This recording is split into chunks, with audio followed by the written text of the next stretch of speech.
और आइए अब आपको दिखा देते हैं अहमदाबाद प्लेन क्रैश से जुड़ी बड़ी खबरें।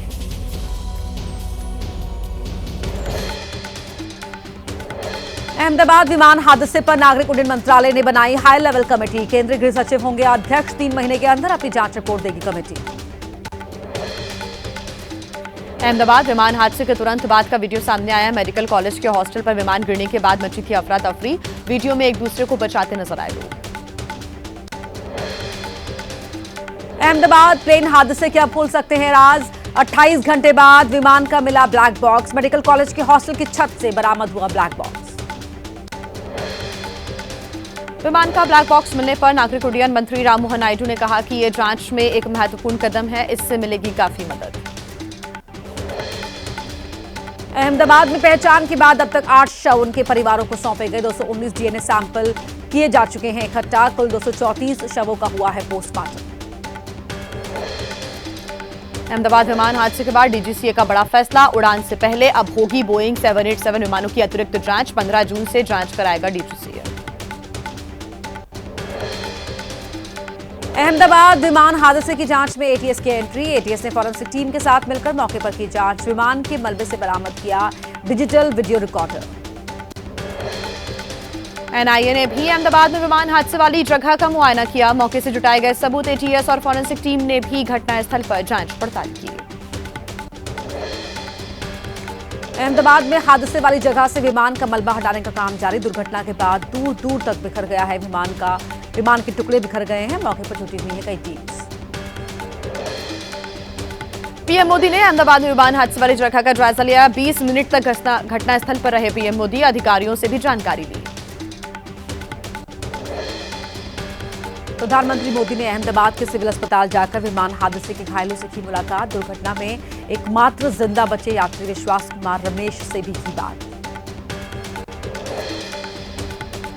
अहमदाबाद विमान हादसे में एकमात्र जिंदा बचे यात्री विश्वास कुमार रमेश ने कहा कि उन्हें भरोसा नहीं हो रहा है कि वो जिंदा हैं। विमान की सीट नंबर 11A पर बैठे थे भारतीय मूल के ब्रिटिश नागरिक रमेश।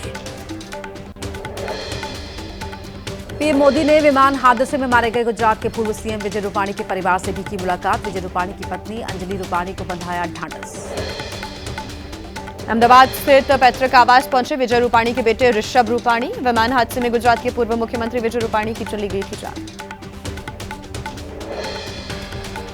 अहमदाबाद विमान हादसे पर टाटा ग्रुप के चेयरमैन एन चंद्रशेखरन ने कहा, यह घटना टाटा ग्रुप के इतिहास के सबसे काले दिनों में से एक है। जांच दलों को कर रही है सहयोग।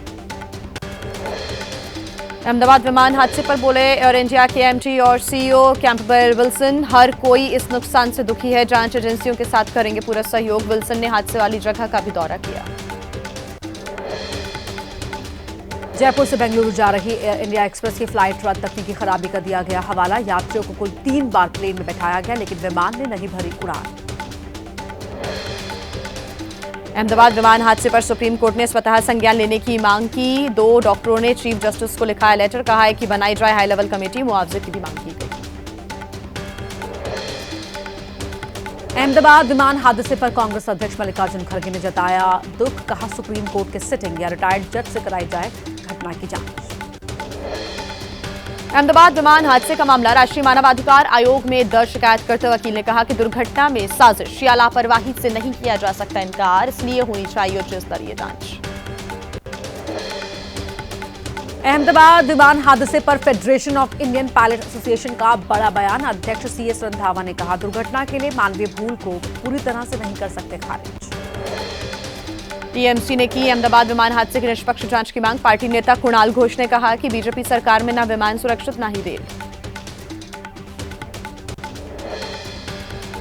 एयर इंडिया विमान दुर्घटना पर एनसीपी शरद गुट की सांसद सुप्रिया सुले ने कहा, संसद में उठाऊंगी हवाई सुरक्षा का मुद्दा। सड़क सुरक्षा के लिए की नितिन गडकरी की तारीफ। अहमदाबाद विमान हादसे से पूरा देश दुखी। यूपी के प्रयागराज के स्वरूप रानी नेहरू कॉलेज में जूनियर डॉक्टर्स ने पीड़ितों को श्रद्धांजलि अर्पित की। दुर्घटना में मेडिकल स्टूडेंट्स की भी जान गई थी।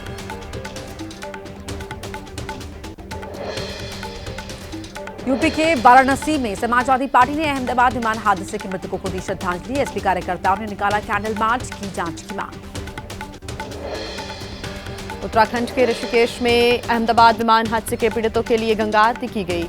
परमार्थ निकेतन में किया गया आयोजन, साधु संत रहे मौजूद। उत्तराखंड के बद्रीनाथ धाम में हुई विशेष पूजा अर्चना। अहमदाबाद विमान हादसे में मारे गए लोगों की आत्मा की शांति के लिए की गई प्रार्थना। संतों ने कहा, दुर्घटना ने सभी को झकझोर कर रख दिया। एयर इंडिया विमान दुर्घटना से देश गमगीन। बिहार के बोधगया मंदिर प्रबंधन समिति ने प्रार्थना सभा का आयोजन किया, मृतकों को श्रद्धांजलि अर्पित की। अहमदाबाद विमान हादसे के पीड़ितों के लिए लखनऊ की मस्जिदों में की गई विशेष दुआएं। मौलाना खालिद रशीद महली ने कहा, विमान दुर्घटना से सभी दुखी, पीड़ित परिवारों के प्रति संवेदना।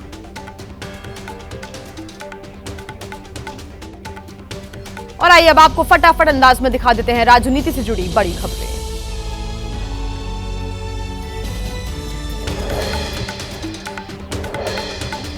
गृहमंत्री अमित शाह आज मध्य प्रदेश के पचमढ़ी में बीजेपी प्रशिक्षण शिविर का करेंगे उद्घाटन। 16 जून तक चलेगा आयोजन। समापन कार्यक्रम में शामिल होंगे रक्षा मंत्री राजनाथ सिंह।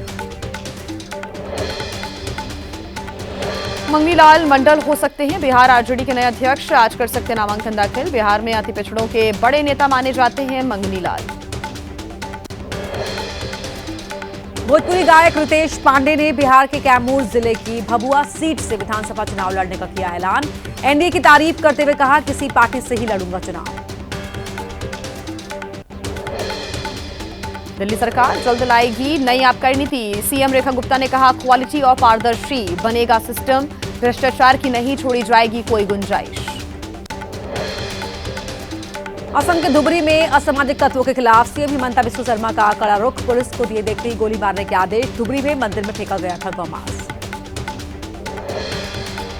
मौलाना तौकीर रजा खान ने मुसलमानों के साथ अन्याय का लगाया आरोप। कहा कि मस्जिदों पर चलाया जा रहा है बुलडोजर। मौलाना तौकीर ने जेल भरो आंदोलन का ऐलान किया, कल देंगे गिरफ्तारी।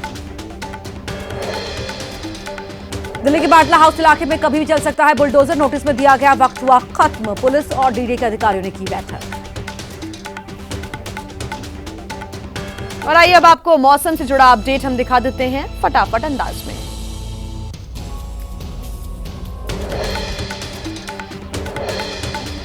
महाराष्ट्र के 6 जिलों में बारिश का हाई अलर्ट। मौसम विभाग ने अगले 24 घंटों में पुणे, ठाणे, रायगढ़, कोल्हापुर, सांगली और सतारा में जताई भारी बारिश की संभावना। मुंबई के कोस्टल रोड में तेज बारिश से फिसलकर पलटी एक कार। हादसे में गाड़ी सवार फूड इंस्पेक्टर को आई हल्की चोटें। मुंबई सेंट्रल आरटीओ के टैक्सी स्क्वाड ने समय रहते मदद की उनकी। महाराष्ट्र के पुणे में जोरदार बारिश, नदी नालों में तब्दील हुई शहर की सड़कें। पिंपरी चिंचवड़ में भी भारी बारिश के बाद हुआ जलभराव। दिल्ली को भीषण गर्मी से थोड़ी राहत। 4 दिन के बाद तापमान में दर्ज की गई गिरावट। मौसम विभाग ने दिल्ली में 16 से 18 जून के बीच बारिश होने का अनुमान व्यक्त किया। तमिलनाडु में तेज हवाओं के साथ भारी बारिश। नागपट्टिनम में समेत कई जगहों पर हुई जोरदार बारिश। गरज चमक के साथ बिजली भी गिरी। हिमाचल प्रदेश में भी बदला मौसम। शिमला, मनाली, धर्मशाला समेत कई हिस्सों में तेज हवाओं के साथ बारिश हुई। लोगों को गर्मी से थोड़ी राहत मिली। मध्य प्रदेश के ग्वालियर में आंधी बारिश से बड़ा हादसा। 2 मंजिला मकान की दीवार गिरने से 4 लोगों की हुई दर्दनाक मौत। हादसे में एक शख्स गंभीर रूप से घायल। राजस्थान के श्रीगंगानगर में टूटा गर्मी का 35 साल का रिकॉर्ड। 49.4 डिग्री सेल्सियस दर्ज किया गया अधिकतम तापमान। भीषण गर्मी से बाजारों, सड़कों पर सन्नाटा पसरा। राजस्थान के जैसलमेर में मौसम विभाग ने हीट वेव का ऑरेंज अलर्ट किया जारी। प्रशासन ने बढ़ाई सतर्कता। चिकित्सा संस्थानों की भी समीक्षा की।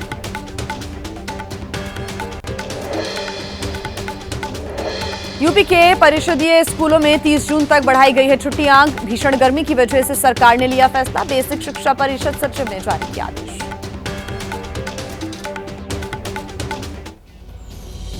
और आइए अब आपको दे देते हैं क्राइम अपडेट।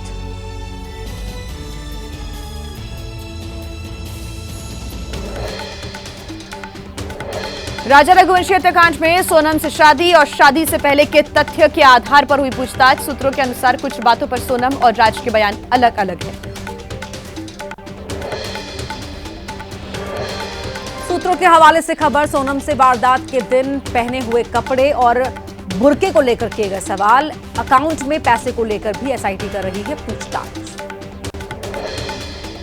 राजा रघुवंशी की हत्या के बाद इंदौर के फ्लैट में रुकी थी सोनम। आरोपी विशाल ने हीराबाग में किराए पर एक फ्लैट लिया था। विशाल ने 3 महीने का एडवांस भी किराया दे दिया था।